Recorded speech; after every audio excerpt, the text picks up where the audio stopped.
अरे आप ऐसे क्या देख रहे हैं? आपको सामान पसंद नहीं आया? ये तुम कैसी बातें कर रही हो? तुम्हारा लाया हुआ सामान भला बुरा हो सकता है? मैं तो ये सोच रहा था कहीं ये सामान कम ना रह जाए, 5-10 साड़ियाँ और ले आती। अब निधि पहली बार शादी के बाद पग फेरे के लिए आ रही है हमारे घर, तो 10-15 साड़ियाँ तो देनी चाहिए थी उसे। अरे अभी तो हमने शादी में इतना खर्चा किया है, इतने सारे कपड़े भी दिए थे। अब पग फेरे के लिए आ रही है, इतनी साड़ियाँ बहुत हैं। इतनी साड़ियाँ फिर पहनी भी नहीं जाती है ना। तुम्हें तो पता है आए दिन कपड़ों का फैशन चेंज होता रहता है। अब क्या करूँ, निधि मेरी इकलौती बहन है। मेरा बस चले ना तो दुनिया की सारी खुशी उसके कदमों में डाल दूँ, उसे कभी कोई परेशानी ना होने दूँ। मैं अपनी बहन से बहुत ज़्यादा प्यार करता हूँ। तुम बस ये समझ लो मेरी जान बसी हुई है उसमें। अरे हाँ हाँ, आपको बताने की जरूरत नहीं है। मैं बहुत अच्छे से जानती हूँ कि आप अपनी बहन को कितना प्यार करते हो। मैं भी अपनी ननद रानी को बहुत प्यार करती हूँ। अब परिवार के नाम पे मेरे पास है ही क्या, एक मेरी बहन ही तो है। और अच्छी बात ये हो गई कि उसकी इसी शहर में शादी हो गई, नहीं तो कहीं दूर चली जाती तो उसको देखने के लिए भी तरस जाते। अब कम से कम जब भी मेरा मन करेगा अपनी बहन को देख तो लूंगा मैं। अब तुम जल्दी जाओ किचन में देख लो, कुछ रह तो नहीं क्या बनाने के लिए। निधि बस आने वाली है, हमारी तरफ से निधि और संजय जी की खातिरदारी में कोई कमी ना रह जाए। ठीक है जी, अभी जाके देख लेती हूँ मैं।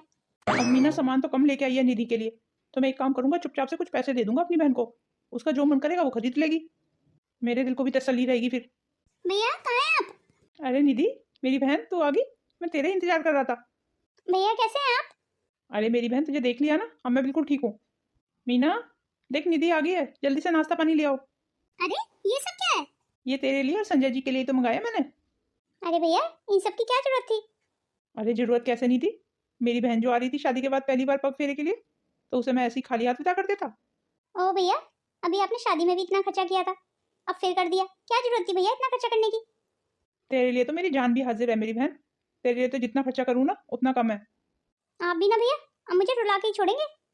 अरे संजय जी, आइए बैठिए। और बताइए, ऑफिस में आपका मन तो लग रहा है? अरे भैया, आपने ही तो मुझे अपने ऑफिस में जॉब दी है, भला वो जॉब बुरी कैसे हो सकती है? संजय जी, निधि मेरी बहुत लाडली बहन है, उसका बहुत ध्यान रखना। अरे भैया, आप निधि की फिक्र ही मत करो, मैं अपने से भी ज़्यादा निधि का ध्यान रखूंगा भैया, आप उसकी टेंशन छोड़ दीजिए। दीदी, जीजा जी, अंदर ही आ जाइए, नाश्ता मैंने अंदर ही लगा दिया है। चल निधि, नाश्ता कर ले, मैंने आज सब कुछ तेरी पसंद का बनवाया है। भैया एक बात कहूँ, अगर आप नहीं होगे तो मेरा क्या होगा भैया? आपके बिना तो जैसे मुझे जीना आता ही नहीं है। आपने जो मुझे इतना प्यार दिया है उसका कर्ज मैं कैसे चुका पाऊंगी भैया? एक थप्पड़ लगाऊंगा खिंचा के तेरे, अगर दोबारा से इस तरीके की बात की तूने तो। चल अब नाश्ता कर ले, तेरी भाभी ने आज सब कुछ तेरे और संजय जी के पसंद का ही बनाया है। इतने दिनों से भाभी से बात नहीं हुई है, चलो आज भाभी से फोन पे बात कर लेती हूँ। अब भाभी के पास तो समय नहीं होता है मुझसे बात करने का, चलो मैं ही कर लेती हूँ। अब भाभी के पास इतना काम जो हो जाता है घर में, इसीलिए उन्हें समय नहीं मिलता होगा। वैसे भी गांव से आने के बाद इस नए शहर में भाभी और भैया ही तो मेरे अपने हैं, जिनसे मैं अपना सुख दुख बांट सकती हूँ। नहीं तो सारा शहर अजनबियों से भरा पड़ा है। भाभी मेरा फोन क्यों नहीं उठा रही है? हो सकता है बिजी हो अभी, चलो बाद में कर लूंगी फोन। पर अब जब तक मेरी भाभी से बात नहीं हो जाएगी ना, मुझे शांति नहीं पड़ेगी। पहले उनके हालचाल मिल जाए तो मेरे दिल को तसल्ली हो जाए। मुझे तो लग रहा था इस निधि की शादी करने के बाद ये हमारा पीछा छोड़ देगी। ये तो शादी होने के बाद भी हमारा पीछा नहीं छोड़ रही है। अब फोन कर रही है मुझे, पता नहीं अभी से क्या चाहिए मुझसे। ये तो जोक की तरह चुपक ही गई है हमसे, पीछे ही पड़ गई हमारे। जरूर इसका कोई ना कोई मतलब होगा, इसीलिए फोन कर रही है। बिना मतलब के कौन फोन करता है आज के समय में? अभी तो शादी में इतना सामान दिया है, अभी से कौन सा सामान चाहिए हमसे? और नहीं है तो फोन करके मेरे हालचाल ही पूछेगी। मैं जानती नहीं हूँ क्या, हालचाल तो सिर्फ ड्रामा है ड्रामा, असली वजह तो कुछ और होती है। मैडम की फरमाइशें ही नहीं खत्म होती हैं, कभी भैया ये दे दो, कभी भैया वो दे दो। अब भैया का हुक्म मुझ पे चल जाता है कि अब मेरी बहन के लिए ये ले आना और वो ले आना। मैं तो थक गई हूँ सामान ला ला के। अब मैं निधि को ही क्या बोलूँ, मेरा आदमी कौन सा कम है? वो तो अपनी बहन के लिए पागल है पागल। अगर उसका बस चले ना तो पूरा घर उठा के उसे दे दे और मेरे हाथ में पकड़ा दे कटोरा भीख मांगने के लिए। और ये निधि मुंह उठाएगी और फोन कर देगी। अरे अब तेरी शादी हो गई है तो कम से कम भैया भाभी को अपने को खुश रहने दे, तू अपनी गृहस्थी संभालो। अब अपने हिस्से के खर्चे खुद करो, हर समय भैया से मांगना भी कौन सा अच्छा होता है? बस बहुत हुआ, अब वक्त आ गया रिश्तों में दूरियां बनाने का। मैं इस निधि को ज्यादा मुंह नहीं लगाऊंगी, मुझे कुछ भी करके इसका पत्ता इस घर से कटवाना होगा। रिश्तों में जितनी दूरियां रहती है ना उतना ही अच्छा रहता है। और इस निधि से तो मुझे 1 रुपए का भी फायदा नहीं है। ये निधि तो हमेशा से ही मेरे ऊपर बोझ थी। मुझे लग रहा था शादी करने के बाद इससे फंद छूट जाएगा, पर ये तो शादी करने के बाद भी हमारा फंद नहीं छोड़ रही है, हमारे पीछे ही पड़ गई है। अब क्या मैं सारा घर इसी पे लुटा दूं? अब मेरा पति ना समझ है, मैं ना समझ थोड़ी हूँ। मुझे बहुत समझदारी से और होशियारी से काम करना पड़ेगा। मीना, मीना कहाँ हो तुम? अरे तुम यहाँ खड़ी हो, मैं सारे घर में तुम्हें ढूंढ रहा था। जी कहिए, क्या बात है? बड़े खुश नजर आ रहे हैं। तुम भी सुनोगी ना तो खुशी से झूम उठोगी। पर ऐसी क्या बात है, जल्दी बताओ। इस बार बिजनेस में पहली बार एक साथ 20 लाख रुपए का फायदा हुआ है। क्या कह रहे हो? 20 लाख रुपए का फायदा? मैंने कहा था ना, तुम भी झूम उठोगी सुन के। ये तो बहुत खुशी की बात है। मैं तो अपने लिए बहुत सारी शॉपिंग करूंगी अब। मैं क्या कह रही थी, एक ना सोने का नेकलेस भी बनवाऊंगी अपने लिए। अच्छा, मैं ये कह रहा था, मुझे बिजनेस के काम के सिलसिले में ना कुछ दिन के लिए बाहर विदेश जाना पड़ेगा। हो सकता है कुछ दिनों के बजाय कुछ महीने भी लग जाए वहाँ पे। कुछ भरोसा नहीं है मैं कब तक वापस आऊँगा। तो यहाँ का काम तो तुम संभाल ही लोगी ना सारा। और हाँ, निधि की जिम्मेदारी मैं तुम पे छोड़ के जाऊँगा। उसका अच्छे से ध्यान रखना। मेरे जाने के बाद निधि को किसी चीज़ की कमी ना हो। अरे ये भी कोई कहने की बात है? मैं निधि का पूरा ध्यान रखूंगी, आप बेफिक्र होके जाओ। तुमने देखा ना मेरी बहन कितनी लकी है।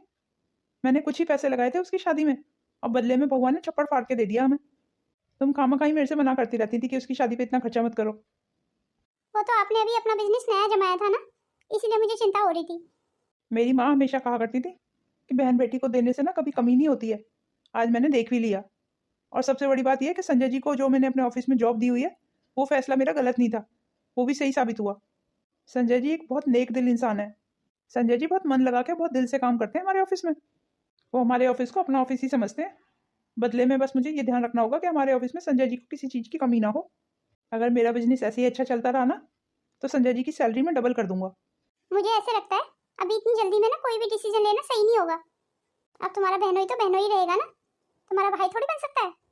शुरू शुरू में तो सब अच्छे ही लगते हैं, बाद में सब अपना असली रंग दिखाना शुरू करते हैं। नौकर को नौकर ही बना रहने दो, उसे मालिक बनाने की गलती कभी मत करना। ये तुम नौकर किसे बोल रही हो? तुम्हारी भी ना ये गंदी आदत कभी जाएगी नहीं। अगर किसी को अपने में से कमी ढूंढवानी है ना, तो वो तुम्हारे पास आ जाए। हर एक अच्छे बंदे में से भी तुम कमी निकाल के दिखा सकती हो। अरे आप तो गुस्सा हो गए, मेरा वो मतलब नहीं था बिल्कुल भी कहने का। आप मुझे गलत समझ रहे हैं। निधि और संजय, मैं ये नाम सुन सुन के परेशान हो गई हूँ। इस निधि और संजय की वजह से हमेशा मुझे 10 बातें सुननी पड़ती है अपने पति के मुंह से। इस निधि को लेके हमेशा मेरे और अवधेश जी के बीच में लड़ाई होती है। बताओ, पत्नी होने के बाद भी मेरी अहमियत नहीं है? जो कुछ भी अहमियत है ना, वो निधि की और संजय जी की है। मैं तो जैसे अब इनके लिए कोई मायने ही नहीं रखती।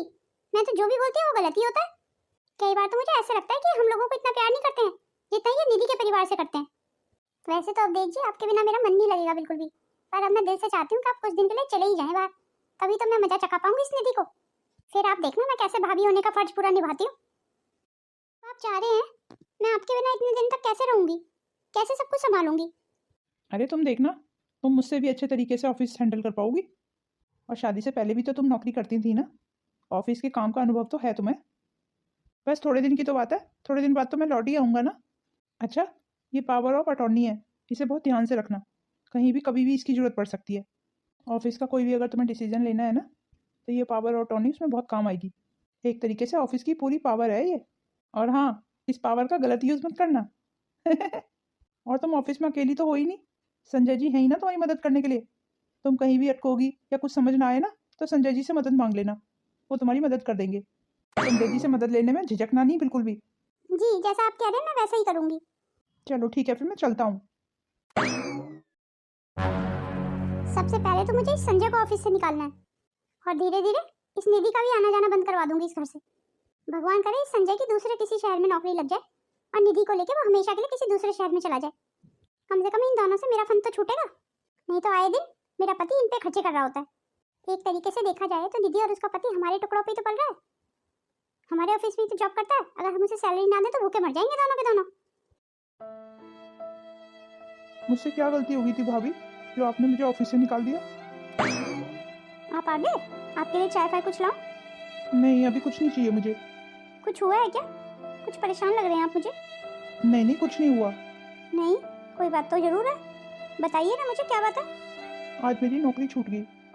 भाभी ने मुझे आज ऑफिस से निकाल दिया। पर भाभी ने ऐसा क्यों किया? तुमने कोई गलती कर दी थी क्या? नहीं, अपने जान तो मैंने कोई गलती नहीं की। मैं तो अभी तक ये समझने की कोशिश कर रहा हूँ कि मैंने कहाँ गलती कर दी। छोटी मोटी गलतियाँ तो ऑफिस में होती ही रहती हैं। इतनी बड़ी गलती तो नहीं थी कि मुझे ऑफिस से ही निकाल दिया। तो फिर अब हम क्या करेंगे? और क्या करेंगे, दूसरी नौकरी की तलाश। अगर आपका हो तो मैं भैया से बात करूं? नहीं नहीं, उसकी ज़रूरत नहीं है। भैया को फ़ोन मत करना। मैं नहीं चाहता मेरी वजह से वो वहाँ पे परेशान हो, उनका ध्यान भटक जाएगा फिर। और जिस काम से वो वहाँ गए हैं वो काम नहीं कर पाएंगे। मैं अपनी परेशानी बता के भैया को परेशान नहीं कर सकता। सुनिए, आप बिल्कुल भी परेशान मत होइए, भगवान कोई ना कोई दूसरा रास्ता जरूर निकाल देगा। पर अगर जल्दी नौकरी नहीं मिली मुझे तो घर का किराया वगैरह कैसे भरेंगे? और अच्छी नौकरियाँ भी आजकल कहाँ मिलती हैं? और इस शहर में तो हमारी कोई जान पहचान भी नहीं है। भैया भाभी के अलावा हमारा अपना है ही कौन इस शहर में? अब ज़्यादा तनाव मत लीजिए आप, सब ठीक हो जाएगा। भगवान अगर एक दरवाज़ा बंद करता है ना तो 100 दरवाजे और खोल देता है। और मुझे ऐसे लगता है शहर में ना काम की कमी नहीं होती, काम करने वालों की कमी होती है। बस भगवान करे मुझे जल्दी से जल्दी नौकरी मिल जाए। भाभी ने संजय पे बिल्कुल भी विश्वास नहीं किया, उन्हें ऐसी नौकरी से निकाल दिया। चलो कोई बात नहीं है, संजय को दूसरी नौकरी जरूर मिल जाएगी। चलो खैर, हमें प्रोफेशनल लाइफ और पर्सनल लाइफ अलग अलग रखनी चाहिए। इस बात को लेके मुझे भाभी के साथ मनमुटाव नहीं करना है बिल्कुल भी। चलो मैं भाभी के हालचाल ले लेती हूँ, फ़ोन करके पूछ लेती हूँ वो ठीक तो है ना, क्योंकि भैया भी नहीं है अभी तो यहाँ पे। ये तो निधि का फ़ोन आ रहा है। अब ये मुझे फ़ोन क्यों कर रही है? अब इसे क्या चाहिए दोबारा? कोई ना कोई मदद ही चाहिए होगी मेरी। अब मैं अगर इसका फ़ोन उठाती हूँ ना तो पता है क्या बोलेगी? भाभी प्लीज संजय को नौकरी पे रख लो। पर ये सब तो तब बोलेगी ना जब मैं इसका फ़ोन उठाऊंगी। मैं इसका फ़ोन ही नहीं उठाऊंगी। बढ़िया ही मुझे फ़ोन करने वाली। इतनी देर से रिंग जा रही है, ये भाभी मेरा फ़ोन उठा क्यों नहीं रही है? अरे घर के कामों में बिजी होंगी, पर उसके बाद उन्हें ऑफिस भी जाना है। हाँ, इसीलिए फ़ोन नहीं उठा रही होंगी मेरा। चलो थोड़ी देर बाद भाभी को फ़ोन करती हूँ, उनके हालचाल थोड़ी देर बाद लेती हूँ। फिलहाल मेरे भैया यहाँ पे नहीं है तो मेरा पूरा फ़र्ज बनता है कि मैं भाभी की और उनके बच्चों की देखभाल रखूँ, और साथ साथ मैं अपनी नौकरी के लिए भी ट्राई करती रहूँगी। अगर मुझे नौकरी मिल गई ना तो आधी टेंशन तो ऐसी ख़त्म हो जाएगी। अब भैया ने सिखाया ना मुझे कि अपने आप में इंडिपेंडेंट होना चाहिए।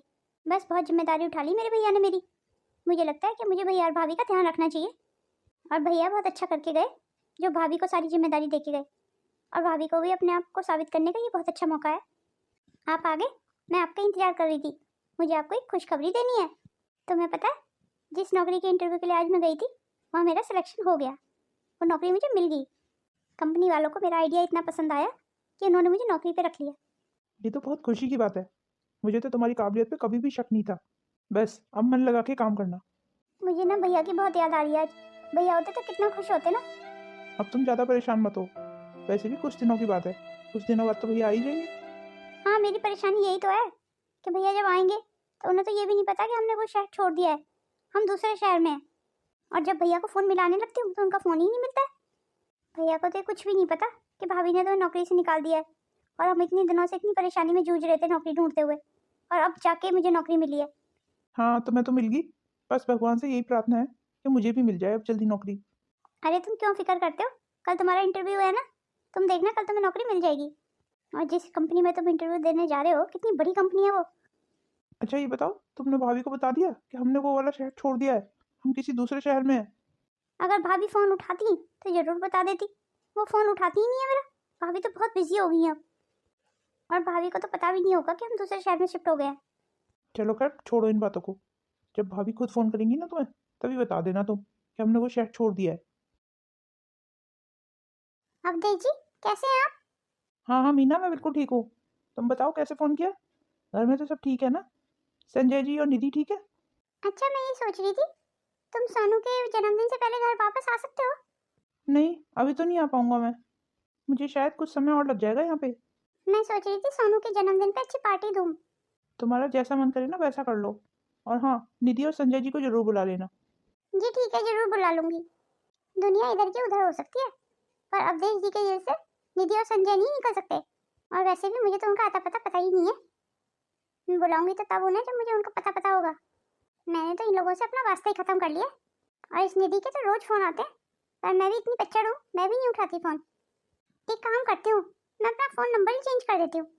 पर अगर अवधेश जी ने मुझसे पूछा कि अपना फोन नंबर क्यों चेंज कर दिया तो मैं क्या कहूँगी? चलो खैर, तब की तब देखी जाएगी। हाँ, विचार तो अच्छा है ये कि मैं नया नंबर ले लूँ। चलो, मेरे पास बहुत काम पड़े हुए हैं। मुझे सोनू के बर्थडे की तैयारियां भी करनी है। इस शहर के बड़े बड़े लोगों को बुलाऊंगी मैं अपनी पार्टी में। जितनी हमारी बड़े लोगों से जान पहचान होगी ना, उतना ही हमारा बिजनेस और फलेगा फूलेगा। मम्मी, हमारे पार्टी में बुआ और फूफा भी आएंगे। नहीं नहीं सोनू बेटा, वो नहीं आएंगे, पर उनके ना आने से कोई फर्क भी नहीं पड़ता है। तुझे पता है, आज मैंने बहुत बड़े बड़े रईसों को बुलाया अपनी पार्टी में। पर अगर बुआ और फूफा भी आते तो कितना अच्छा लगता। हाँ, ये तो सही कह रहा है तू। ठीक है मम्मी, मैं बाहर जा रहा हूँ अपने दोस्तों के साथ खेलने के लिए। मैंने तो निधि को और संजय जी को निमंत्रण ही नहीं भेजा, और मुझे तो पता ही नहीं है वो कौन से शहर में है। और एक तरीके से तो अच्छा ही है ना कि मुझे नहीं पता है कि उनका एड्रेस क्या है। अब मुझसे कोई कुछ बोलेगा भी तो मैं तो बोल दूंगी मुझे तो उनका एड्रेस ही नहीं पता था। और अच्छा ही है ना ये निधि ना आए, इसके आने से तो मेरा खर्चा ही बढ़ेगा। खुद तो 100 रुपये का सामान लाएगी और बदले में मुझे 10,000 रुपये खर्च करने पड़ेंगे उसके लिए। और वैसे भी लेन देन तो बराबरी वालों में अच्छा लगता है, मुझे नहीं रखने ऐसे रिश्ते जहाँ बराबरी ना हो। भाभी देखो हम आ गए। अरे निधि, संजय जी, आइए आइए। भाभी सोनू कहाँ है? मैं उसके लिए गिफ्ट लेके आई हूँ। सोनू बाहर ही खेल रहा था, अभी तो बाहर ही होगा, बस अभी आता ही होगा। तो भाभी आप ही दे देना अब ये गिफ्ट सोनू को। ये 100 रुपये का गिफ्ट देके ना इतनी खुश हो रही है, इसको लग रहा होगा कि इसने पता नहीं कौन सी जायदाद दे दी है हमें। मैंने आज बड़े बड़े लोगों को बुलाया हुआ अपनी पार्टी में, गिफ्ट तो आज वो देंगे जो देखते ही बनेंगे महंगे महंगे। इनका गिफ्ट तो मेरा खोलने का भी मन नहीं करेगा। भाभी अब आप क्या सोचने लगी? अरे नहीं दीदी, कुछ खास नहीं, आपके भैया को याद कर रही थी।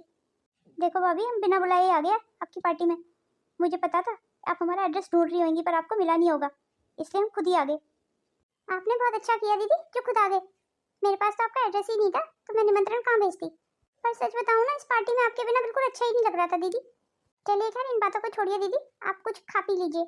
नहीं नहीं भाभी, अब खाने पीने का समय नहीं है हमारे पास, अब हमें निकलना है, हमें कुछ काम है। हम तो बस सोनू को आशीर्वाद देने आ गए थे। अच्छा भाभी चलते हैं।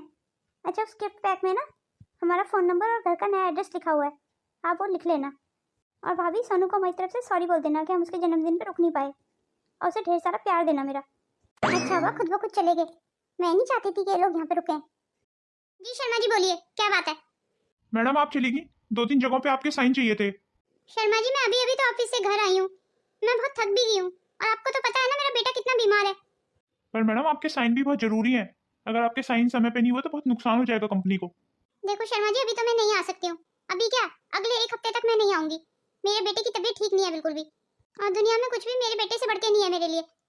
तो फिर मैडम काम कैसे मैनेज होगा? मैं एक काम करती हूँ शर्मा जी, आपको 1-2 हफ्ते के लिए ना डिसीजन होल्डर बना देती हूँ, आप अपने बिहाफ पे सारे डिसीजन लीजिए ऑफिस के। पर अभी फिलहाल मैं फोन रख रही हूँ। जी ठीक है मैडम। पता नहीं सोनू को क्या हुआ है, क्यों उसका बुखार नहीं उतर रहा है। अब मेरे लिए मेरा बेटा ज्यादा जरूरी है ना कि ऑफिस। अगर उसकी देखभाल में जरा सी भी चूक हो गई तो कुछ भी हो सकता है। मेरे बेटे से बढ़ के मेरे लिए कुछ भी नहीं है। चलो पहले सोनू को दिखाती हूँ कि उसके बुखार में कोई सुधार है या नहीं। मेरे सोनू का टाइफाइड बिगड़ गया है, इसे तो 1-2 महीने लगेंगे ठीक होने में। इसकी देखभाल करते करते 1 हफ्ता हो गया मुझे, और 1 हफ्ते से तो मैं ऑफिस भी नहीं गई। पता नहीं सब कैसे चल रहा होगा ऑफिस में, और जब तक सोनू ठीक नहीं हो जाता पूरी तरह से तब तक मैं ऑफिस जाऊंगी ही नहीं। और शर्मा जी पे तो मैं पूरा विश्वास करती हूँ, शर्मा जी अच्छे से ऑफिस को हैंडल कर लेंगे। अभी फिलहाल तो मुझे सोनू को हॉस्पिटल लेके जाना है रूटीन चेकअप के लिए। जिस दिन डॉक्टर बोल देंगे ना सोनू पूरी तरह से ठीक है, उसी दिन ऑफिस जाऊंगी मैं। और दूसरी तरफ अवधेश जी का तो फोन ही नहीं लग रहा है। उन्होंने तो विदेश जाके नया नंबर ले लिया है ना, नया नंबर उन्होंने मुझे दिया ही नहीं है, तो मैं कहाँ बात करूँ अवधेश जी से। अब ये आ जाए तो अपना ऑफिस संभाल लें, मुझसे नहीं संभलता ये ऑफिस वगैरह। अब मैं घर में अपने बच्चे को देखूं या ऑफिस देखूं? ऐसे समय में किसी अपने की कितनी जरूरत होती है। मेरा मन तो चाह रहा है कि मैं निधि को बुला लूं यहाँ पे, पर निधि का तो फोन नंबर ही नहीं है मेरे पास, और निधि ने तो मुझे फोन करना ही बंद कर दिया है। अब से कुछ दिन पहले जब निधि मुझे फोन किया करती थी तब मैं निधि के फोन उठाया ही नहीं करती थी, और पता नहीं क्यों आज मुझे उसके फोन का इंतजार है कि उसका फोन आए और मैं उससे बात करूं। मुझे बहुत तेज भूख भी लग रही है, पहले मैं कुछ खा लेती हूँ। फाइनली 1 महीने के बाद आज मैं ऑफिस जाऊंगी। अब जाके मेरा सोनू ठीक हुआ है, या पहले शर्मा जी को फोन कर लेती हूँ, उनसे पूछ लेती हूँ कि ऑफिस में सब ठीक ठाक तो है। और इतने दिनों से शर्मा जी ने भी कोई ऑफिस के हालचाल नहीं दिया मुझे। हेलो शर्मा जी, ऑफिस में सब कैसा चल रहा है? जी ऑफिस में सब ठीक चल रहा है। चलो आपने इतना कह दिया मुझे तसल्ली होगी, वैसे भी आज मैं ऑफिस आ ही रही हूँ। नहीं नहीं मैडम, अब आप घर पे ही रहिए, आपको ऑफिस आने की जरूरत नहीं है। पर आप ऐसा क्यों कह रहे हैं शर्मा जी, मैं अपने ऑफिस क्यों नहीं आ सकती? क्योंकि उस ऑफिस का मालिक अब मैं हूँ, मैं जिसको चाहूंगा उसको आने दूंगा ऑफिस में। ऑफिस वगैरह मेरे नाम हो गया है। शर्मा जी क्या कह रहे थे कि ऑफिस उन्होंने अपने नाम करा लिया? नहीं नहीं, ऐसा नहीं हो सकता। पर ऐसा हो भी सकता है क्योंकि मैंने शर्मा जी को पावर ऑफ अटॉर्नी दे दी थी। अब अवधेश जी आएंगे तो मैं उन्हें क्या जवाब दूंगी? अगर ऑफिस ही नहीं होगा तो कमाई कहाँ से होगी, और कमाई नहीं होगी तो मैं सारा लोन कैसे चुकाऊंगी? मैंने तो बहुत सारा सामान खरीदा हुआ है लोन पे। और तो सब ठीक है, पर इस घर की किस्त भी तो है, वो कैसे जाएगी? हे भगवान, ये क्या हो गया? अब मैं क्या करूं? मुझे तो कोई रास्ता नहीं दिखाई दे रहा है। और मैंने तो सोनू की पार्टी में भी इतना खर्चा कर दिया, और जब से ये गए हैं तब से तो मैंने घर की ईएमआई भी नहीं चुकाई है। मुझे लगा सोनू की पार्टी पहले खत्म हो जाए, उसके बाद मैं घर की ईएमआई चुका दूंगी, पर अब तो ऑफिस ही नहीं बचा, तो मैं घर की ईएमआई कैसे चुकाऊंगी? अरे मैं क्यों इतना परेशान हो रही हूँ? मेरे तो इतने बड़े बड़े बिजनेसमैनों से कांटेक्ट है, अब मैं थोड़ी सी मदद उन्हीं से मांगती हूँ।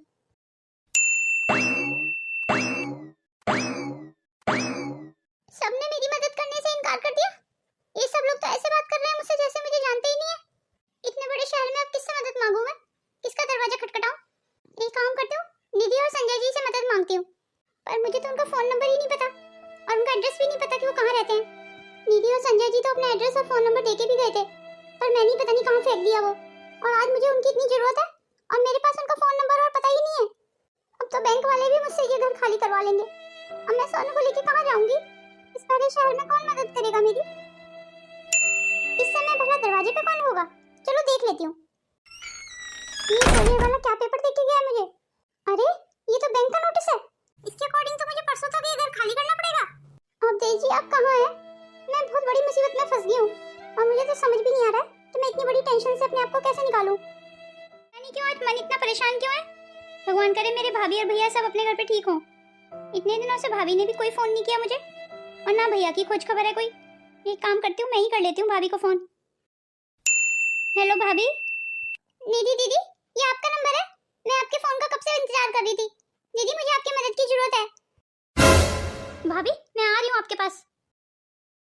इतना कुछ हो गया भाभी और आपने मुझे बताना तक जरूरी नहीं समझा? भाभी आपने तो मुझे फोन ही नहीं किया, मैं तो आपको अपना नंबर भी देके आई थी। नंबर तो मैंने आपका संभाल के ही नहीं रखा दीदी, फोन तो तब करती ना। मैं तो इसी अहंकार में थी दीदी कि मुझे कभी किसी की जरूरत नहीं पड़ेगी, और खासकर आपकी तो बिल्कुल भी नहीं। मैं तो बस आपकी जिम्मेदारियों से बचने के लिए आपका फोन नहीं उठाती थी दीदी, पर भगवान का न्याय देखो दीदी, आपसे मैं हमेशा बचती थी कि आपका और मेरा आमना सामना ना हो, और आज भगवान ने हमें आमने सामने लाके खड़ा कर दिया, और वो भी आपकी जरूरत पे नहीं, मेरी जरूरत पे। आज इतनी बड़ी भरी दुनिया में मुझे पता चला है दीदी कि सिर्फ अपने ही साथ देते हैं। मैंने सबको फोन कर लिया दीदी, किसी ने मेरा फोन नहीं उठाया, किसी ने मेरी मदद नहीं की। बस अब यहाँ आ गई हूँ दीदी आप पे बोझ बनने के लिए। खबरदार भाभी जो ऐसी बात की। अगर बहन भाई के काम नहीं आई और भाई बहन के काम नहीं आया मुसीबत में, तो ऐसे रिश्ते का फायदा क्या है भाभी? आज के बाद जब तक भैया यहाँ नहीं है ना भाभी, आप मेरी रिस्पॉन्सिबिलिटी हो, आप मेरी जिम्मेदारी हो, और मैं मरते दम तक अपनी जिम्मेदारी निभाऊंगी भाभी। जैसे भैया ने अब तक मेरी जरूरतों का ध्यान रखा ना भाभी, मैं कोशिश करूंगी कि आगे मैं आपकी जरूरतों का ध्यान रख सकूं। अपने भाई के प्यार का ऋण तो मैं कभी नहीं चुका सकती भाभी। आज मैं जो कुछ भी हूँ भाभी, वो आपकी और भैया की वजह से ही तो हूँ। आप दोनों से ही तो माँ और बाप का प्यार मिला। अच्छा निधि, अब भाभी को उनके कमरे में भी ले जाओ या यहीं खड़े होकर बात करती रहोगी? और हाँ, आज सब कुछ भाभी की पसंद का बनना चाहिए घर में। ठीक है तो फिर मैं ऑफिस चलता हूँ। चलिए भाभी अंदर कमरे में चलते हैं, फिर ढेर सारी बातें करेंगे। और हाँ भाभी आपको यहाँ सब कुछ आने की जरूरत नहीं है, ये आपका ही घर है, और मैं आपकी वही छोटी सी निधि हूँ। जैसे आप वहाँ पे सब कुछ संभालती थी ना भाभी, यहाँ पे भी आपको ही संभालना पड़ेगा। देखो भाभी मैं तो ऑफिस चली जाऊंगी, आप इस घर की जिम्मेदारी संभालना, मेरे बस की नहीं है ये सब जिम्मेदारी संभालनी। चलिए भाभी अंदर चलते हैं। निधि, निधि, मीना, मीना। भैया आप कहाँ थे इतने दिनों से? ना आपका कोई फोन ना कोई अता पता। आपको पता है हम कितना परेशान हो रहे थे आपको लेके, आपको पता है आपके पीछे से कितना कुछ हो गया यहाँ पे। हाँ मुझे पता चला, तभी तो सारा काम छोड़ छाड़ के आ गया मैं। आपने इतना भी नहीं सोचा कि आपके बिना हम कैसे रहेंगे? मुझे पता था जब निधि और संजय जी यहाँ पे हैं तो मुझे फिक्र करने की जरूरत ही नहीं है, इसलिए तो मैं बेफिक्र था बिल्कुल, और काम में इतना बिजी हो गया कि मुझे फोन करने का समय ही नहीं मिला। खैर जो हो गया सो हो गया। मीना जाओ खाना लगा दो मेरे लिए, मुझे बहुत तेज भूख लग रही है, और जब तक हमारे काम का सेटलमेंट नहीं हो जाता है तब तक हम निधि और संजय जी के साथ ही रहेंगे। क्यों निधि, तुझे कोई परेशानी तो नहीं हमारे यहाँ रहने से? भैया आप ऐसा कह के मुझे शर्मिंदा कर रहे हैं, बल्कि मैं तो ये कहती हूँ हम लोग हमेशा साथ ही रहेंगे, आप लोगों को भी कहीं जाने की जरूरत नहीं है। क्यों संजय, मैं सही कह रही हूँ ना? हाँ तुमने बिल्कुल सही कहा, इससे हमें परिवार मिल जाएगा, और सबसे बड़ी बात भैया का प्यार।